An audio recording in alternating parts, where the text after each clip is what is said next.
ఒక్కసారి కొమ్మూరి గోల్డ్ కి కాల్ చేయండి. తాకట్లో ఉన్న మీ బంగారాన్ని విడిపించి మార్కెట్ ప్రైస్ కి వాళ్ళు కొనుక్కుని మిగతా డబ్బులు మీకు ఇచ్చేస్తారు. హాయ్ హలో నమస్తే వెల్కమ్ టు మనం టీవీ. నేను మీ Charmi. Greenland Trump Trump Trump tariff ఇవే కదా మస్తు రోజుల నుంచి వింటున్నాం. సో దీనికి సంబంధించి కంప్లీట్గా ఈ పెద్ద మనిషి ట్రంప్ యాక్చువల్లీ కొంచెం తగ్గి కిందికి వచ్చాడనమాట.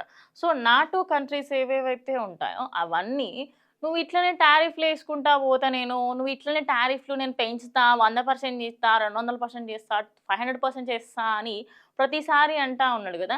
దానికి సంబంధించి నువ్వు ఇట్లనే బిహేవ్ చేస్తే మా దగ్గర కూడా మా దగ్గర కూడా వెపన్స్ ఉన్నాయి, మేము కూడా యుద్ధాలు చేయగలుగుతాము. ఇంకొకసారి ఇంతే బిహేవ్ చేసావు అనుకో ఖచ్చితంగా నీకు పక్కా అన్ని కంట్రీస్ నుంచి నెగిటివిటీ వస్తుంది అని చెప్పేసి అయితే క్లియర్గా చెప్పారనమాట. సో దావోస్ జరిగిన మీటింగ్లో అయితే ఇదంతా జరిగింది. మరి ఇప్పటికైనా ఈ పెద్ద మనిషి ఏమైనా దిగుతున్నాడా అని చెప్పేసి మాట్లాడితే, గ్రీన్లాండ్కి సంబంధించి ఏదైతే గ్రీన్లాండ్ డెన్మార్క్ కింద ఉంటుంది అనమాట. సో డెన్మార్క్ మొత్తం చూసుకుంటూ ఉంది. అదే ఈ గ్రీన్లాండ్కి సంబంధించి ట్రంప్ ఈయన యుఎస్ఏకి సంబంధించిన ఆయన కదా, ఈయన నేను కంప్లీట్గా గ్రీన్లాండ్ పైన ఆధిపత్యం తీసుకుంటాను అని చెప్పాడు. దానికి గల రీజన్స్ ఏంటి అంటే రేర్ మినరల్స్. ఈ రేర్ మినరల్స్ ఏవేవైతే ఉన్నాయో అవన్నీ కూడా, అంటే అక్కడ ఆయిల్ ఉంటుంది, అదేవిధంగా రేర్ మినరల్స్ ఉంటాయి, ప్లస్ అక్కడ జనాభా తక్కువ, అన్ని విధాలుగా పాజిటివ్ ఉందన్నమాట.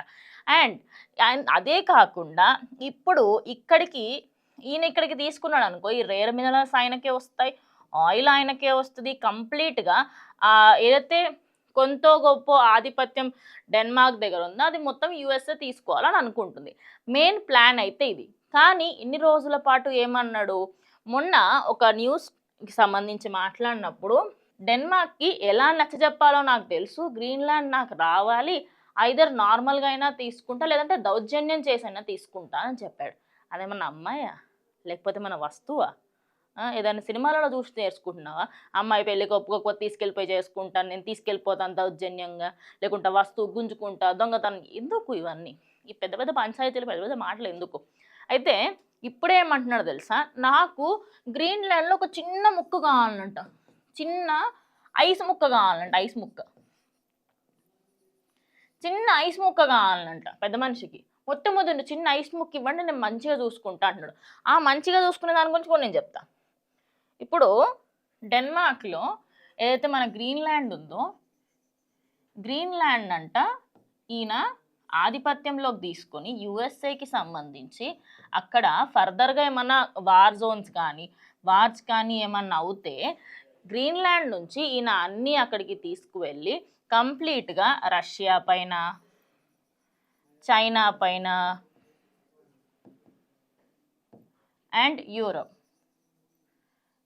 పైన, ఈ మూడు పెద్ద దేశాలు ఏవేవైతే ఉన్నాయో వాటి మీద అంటే ఆధిపత్యం చెలాయించవచ్చు, వాళ్ళు ఏమన్నా చేస్తే నేను చూడొచ్చు అని చెప్తున్నాడు.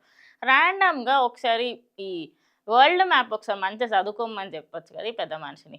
ఎవరిని ఫూల్ చేస్తున్నాడు? నాకు అర్థం కాదు, ఎవరిని ఫూల్ చేద్దామని. ఆ మాత్రం కూడా జనాలకు తెలియట్లేదు అనుకుంటున్నాడో మరి ఏంటో తెలియదు. కానీ ఈ మనిషి ఏదైతే అంటున్నాడో, మీకు ర్యాండమ్గా మన ఇండియన్ మ్యాప్ అంత వరల్డ్ మ్యాప్ ఒకసారి చూస్తే గ్రీన్లాండ్ ఇక్కడ ఉంటుంది. ఇది గ్రీన్లాండ్ అనుకోండి, గ్రీన్లాండ్, దీని కింద ఇక్కడ యుఎస్ఏ ఉంటుంది, ఈ మూలన ఎక్కడ రష్యా ఉంటుంది, కింద చైనా ఉంటుంది, ఇటు దిక్కు యూరోప్ ఉంటుంది. ఈయన దీన్ని ఒక్కదాన్ని స్వాధీనం చేసుకుని మధ్యలో నీళ్ళు ఎక్కడ పోతున్నాయి, అదంతా స్వాధీనం చేసుకుంటే కంప్లీట్గా వాటర్ పరంగా అయినా కూడా water through and war zones అన్నీ ఏర్పాటు చేసుకోవచ్చు ఇవన్నీ అని చెప్పేసి ఆయన పెద్ద ప్లాన్ అనమాట. ఆయన చాలా ఏంటంటే, నేను డెన్మార్క్ చక్కగా చూసుకోవట్లేదు గ్రీన్లాండ్, నేను చూసుకుంటా నేను గ్రీన్లాండ్ మంచిగా చూసుకుంటా అని చెప్తున్నాడు. ఇంకోటి, ఏవైతే నాటో కంట్రీస్ ఉన్నాయో వాటన్నిటి మీద అంట 100 to 200% టారిఫ్ వేస్తాడంట. 100 to 200% టారిఫ్ వేస్తా అంటే అక్కడ ఉన్న వాళ్ళందరూ ఆల్మోస్ట్ 32 కంట్రీస్ ఉన్నాయి. 32 కంట్రీస్ ఒకటే మాట, నువ్వు ఇదే బిహేవియర్ కొనసాగించినావు అనుకో, నెక్స్ట్ వెపన్స్తోని నీ మీదికి అందరు వస్తారు. కంప్లీట్గా వెపన్స్తో అందరూ వచ్చి నీ మీదకి వచ్చి కూర్చుంటారు. సో అవసరమా నీకు, మా దగ్గర వెపన్స్ లేవనుకుంటున్నావా, మేము యుద్ధం చేయలేము అనుకుంటున్నావా అని చెప్పేసి వాళ్ళైతే ఇప్పుడు మాట్లాడుతున్నారు. ఈ విషయాలన్నీ చెప్పిన తర్వాత ఇన్ని రోజుల పాటు నాకు గ్రీన్లాండ్ కావాలా, లేకపోతే నేను గుంజుకుంటా అని చెప్పిన ఈ మనిషి ఇప్పుడేమంటున్నాడంటే, సి అది నేను నా పర్సనల్ యూస్ కోసం కాదు, అక్కడ ఉన్న వాళ్ళ భవిష్యత్తు కోసమే నేను తీసుకుంటున్నానని చెప్పి కొంచెం తగ్గి నేను ఎలాంటి టారిఫ్లు వెయ్యను అనుకుంటూ కూడా చెప్పుకొచ్చాడనమాట. అదేదో ముందే చేసింటే అయిపోయేది కదా, ఎందుకు ఇంత పంచాయతీ నీకు. సో ఇప్పుడు ట్రంప్ చేసిన దానికి ఎక్కడెక్కడ లాస్ వచ్చిందో కూడా చెప్తా. ట్రంప్ వల్ల ఆల్మోస్ట్ ఇండియాలో ఉన్న కంట్రీస్ అన్నిటికీ సంబంధించి ఏరియాస్లలో వార్ జోన్స్ ఏర్పడిపోయినాయి. ఇరాన్ కొట్టుకుంటుంది, ఒక దిక్కు పాకిస్తాన్ ఉంటుంది, పాకిస్తాన్ కొట్టుకుంటా ఉంటుంది, ఇటు ఇది ఏమంటారు ఇజ్రాయెల్ మీద దాడులు జరుగుతుంటాయి, యుక్రెయిన్ మీద దాడులు జరుగుతుంటాయి, రష్యా మీద. ఇదంతా పంచాయతీ ఎందుకు చాలైంది, ఈ పెద్ద మనిషి వల్ల. ఈయన వల్ల కంప్లీట్లీ ఇప్పుడు స్టాక్ మార్కెట్ ఇన్ని రోజుల పాటు ఒక మంచి గ్రాఫ్ మెయింటైన్ చేసి ధన్యమైన పడిపోయింది. డాలర్కి సంబంధించి పడిపోయింది, అదేవిధంగా అక్కడ ఎడ్యుకేషన్కి సంబంధించి పడిపోయింది. ఏ యాంగిల్లో చూసుకున్నా కూడా ట్రంప్ ఏదైతే మిగతా దేశాలపైన నేను టారిఫ్ వేస్తా అని చెప్పి ఇన్ని రోజుల పాటు ఏదైతే రచ్చ కొనసాగించిండో దానికి అడ్డు పెట్టేందుకు మాత్రం దావోస్లో జరిగిన మీటింగ్లో అయితే కంప్లీట్గా తెలిసిపోయింది. ఆయన బయటకు వచ్చి కూడా మాట్లాడడం జరిగింది. అయితే సో మరి ఇదంతా విన్న తర్వాత అయినా కూడా, ఇదంతా జరిగిన తర్వాత అయినా కూడా ఆయన ఏమైనా మారుతారా ఏంటి అనేది కూడా చూడాల్సి ఉంది.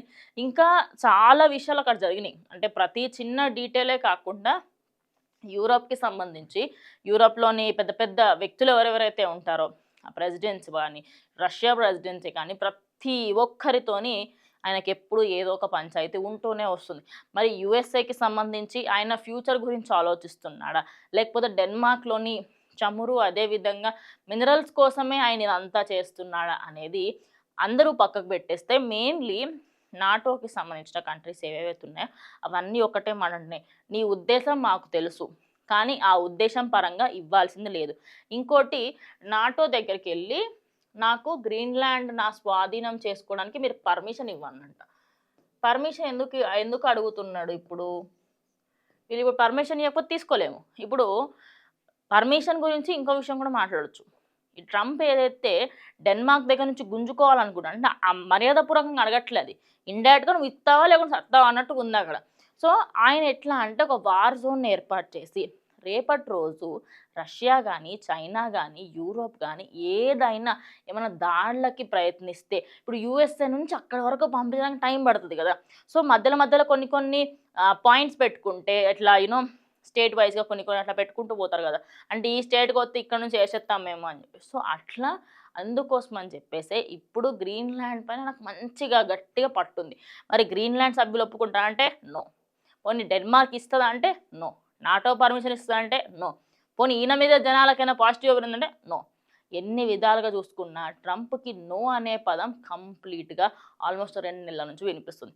మరి ఇప్పటికైనా ఏమైనా మారుతాడా, ఏమైనా చేతలు ఇప్పుడు టారిఫ్లో కొంచెం తగ్గిండు, రేపటి రోజు నాకు ఇంకా గ్రీన్లాండ్ వద్దు పాడవద్దు అన్నాడు, ఇప్పుడు లాస్ట్కి నాకు ఐస్బర్గ్ చిన్న ముక్కు ఇవ్వండి సరిపోద్ది అని కూడా అంటున్నాడు.